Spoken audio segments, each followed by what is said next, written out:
Oh, here we go. A white boy's gonna tell you what's hip hop and what's not. Are you ready? Someone's already clicked the dislike button.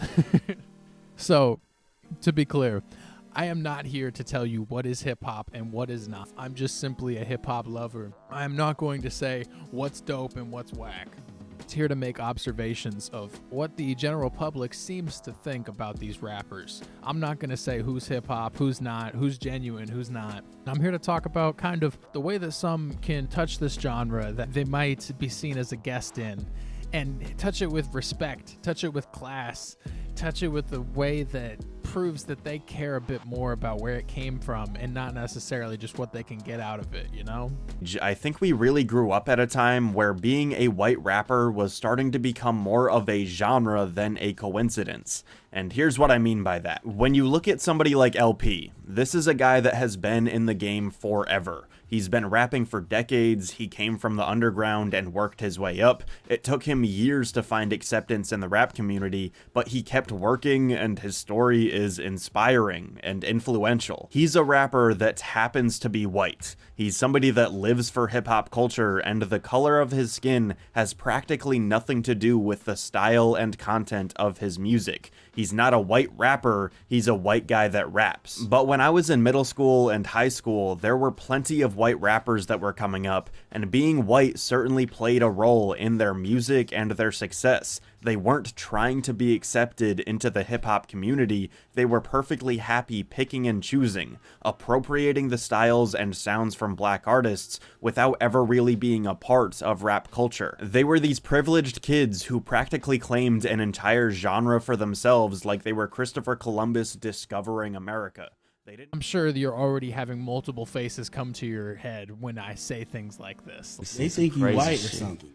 Yeah, I mean, technically I am. I think it's almost undeniable that when you are a white man in hip-hop, there is a certain amount of attention that you get just for being a white man in hip-hop. Something that, let's say, if your skin color was just different and you were doing the exact same things, might not get as many eyes. I think that's completely fair to say. I think the majority of people will completely agree with that.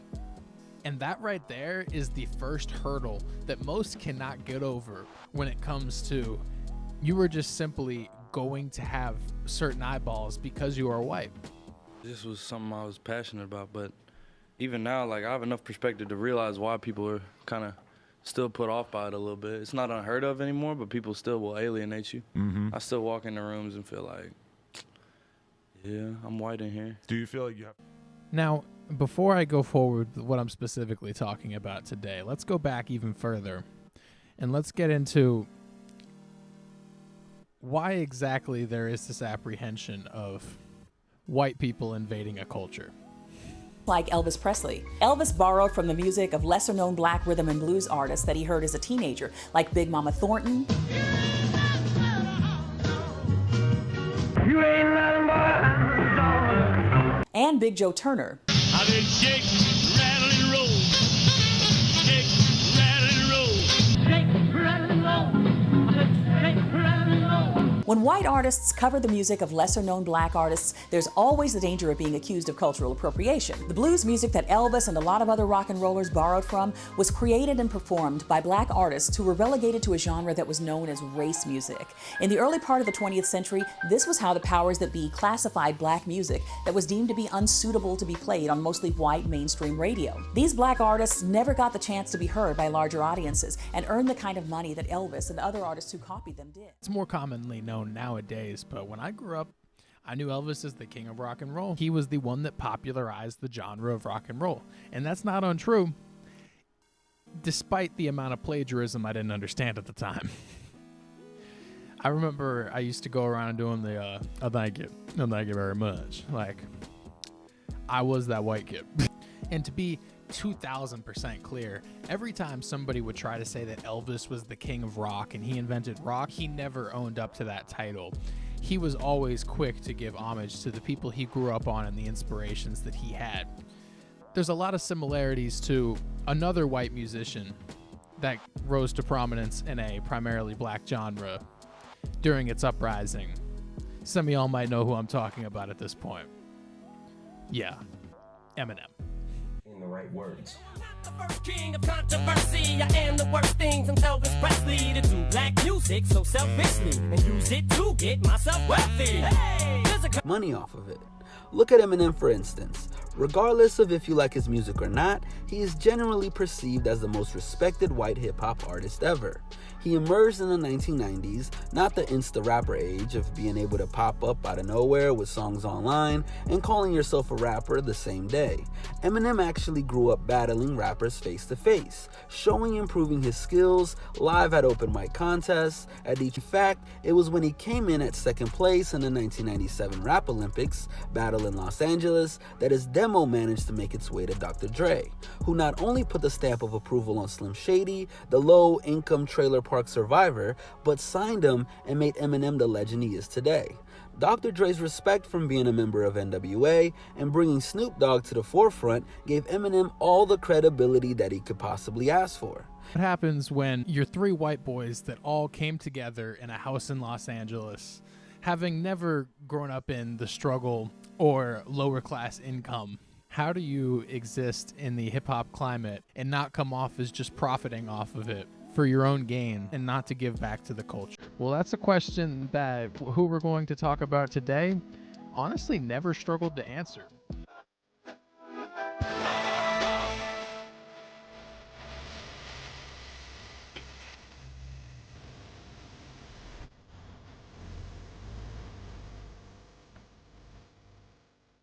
Starting off as just a couple of kids in Berkeley, California, in the early 90s, they were in 7th grade, just filming skate videos as friends. How did you start making songs and video clips? What was your first one and what made you do it? We were always huge fans of music in general. We all lived together in a big house that we deemed or called the Lonely Island in Los Angeles together. When we graduated college, we all decided to move down to Los Angeles and start making videos together. We really just wanted to break into the TV movie kind of business, and so we all moved into this big house, and we didn't have jobs at the time. We were all temping together, and any free time we had, we spent making either music or little videos together. So I think our first music video was Kablamo. Yeah, but do you think our first videos was like skateboarding in high school? Videos of us skateboarding? I don't think that I know that. Now that you pointed it out, yeah. If you technically want to say the first. Yeah. Me and Keith made little videos of ourselves in high school, but they were basically in-camera editing. You couldn't really, there was no final. Two main things that separated Lonely Island from their predecessors. They never lied about where they came from. They were open about the fact that they were just a couple of interns making comedy videos. 2, they never lied about their intentions. They were always very clear with the fact that they wanted to get into the comedy industry. Now, don't get me wrong. Just because you are under the title of comedy rap, you are completely cool in the hip-hop industry. There are multiple examples of rappers that just come at this from a comedy rap standpoint and are incredibly disrespectful for the genre that they exist in, not acknowledging their predecessors and the people that paved the way for them. Okay. Riff Raff called you racist? Riff Raff called me a racist.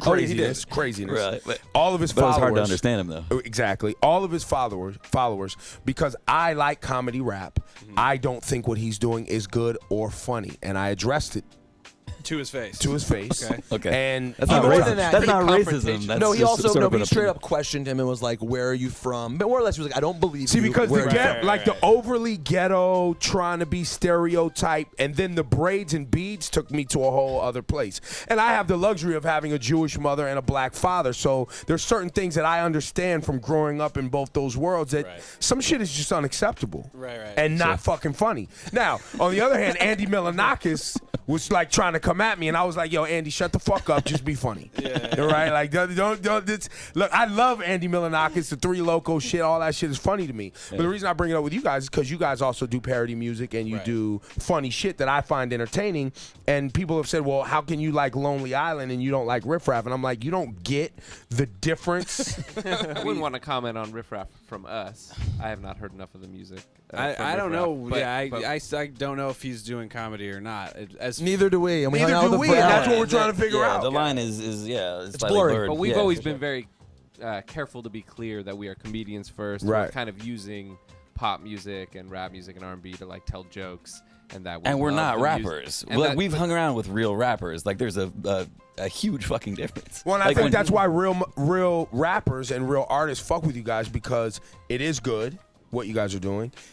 It is funny, and I think everyone recognizes that that you're not trying to be like real R&B We have singers. respect for the real music, and it's kind of homage. And Yeah, sometimes- we grew up listening to it, so like you have to most be of our respectful. stuff is making fun of ourselves, not.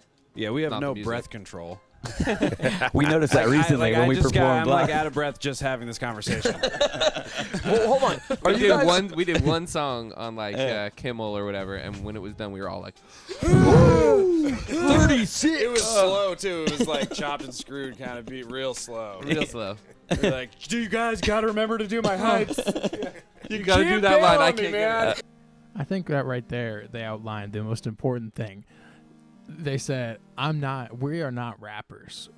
We are comedians first, and we've always been clear that we are comedians first. But they never let that sacrifice the music. They never sacrifice the music by saying, oh, we're just comedians. And I love that they bring up Riff Raff, because that is somebody that takes the culture of hip-hop and almost makes that the joke.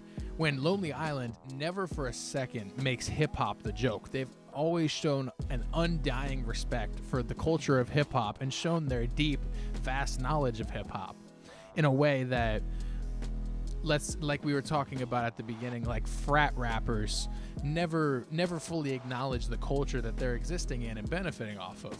Meanwhile, Lonely Island is happy to sit there without any ego about it and just be like, yes. It's that simple. And the hip-hop community recognizes the respect Lonely Island gave them. And it shows in all of the features they have, whether it be Akon, Nicki Minaj, T-Pain, Pharrell, Kendrick Lamar, and that is just a short list. The respect has been shown and the respect is reciprocated, trust me. Now, this video could be an hour long of me just describing different comedians or white rappers that just go about commenting and using hip-hop in a way that is actually good and productive for comedy and hip-hop. Like Pete Davidson or Lil Dicky to be two great examples. I don't got all day for that. What's important to understand is you need to understand the culture that you're existing in, because the hip-hop culture is a sensitive one, for real. There is a lot of trauma and scars built up in the hip-hop culture, and it's built off of that. So for any white rappers watching this video, you are a guest in the house of hip-hop, no matter what you say. And you should embrace that. There's nothing wrong with it. I have a lot of love for this genre, and I would never intend on disrespecting a single rapper or a single aspect of the culture. It's all about the intention, and they can see the intention if it's not pure. Everyone can see. But that's really all I got for y'all today. I hope you enjoyed this video. Let me know what you think about this down below, because I know this is a, pun intended, pretty racy argument. Yeah, I'll see you in the next one. Have a good one.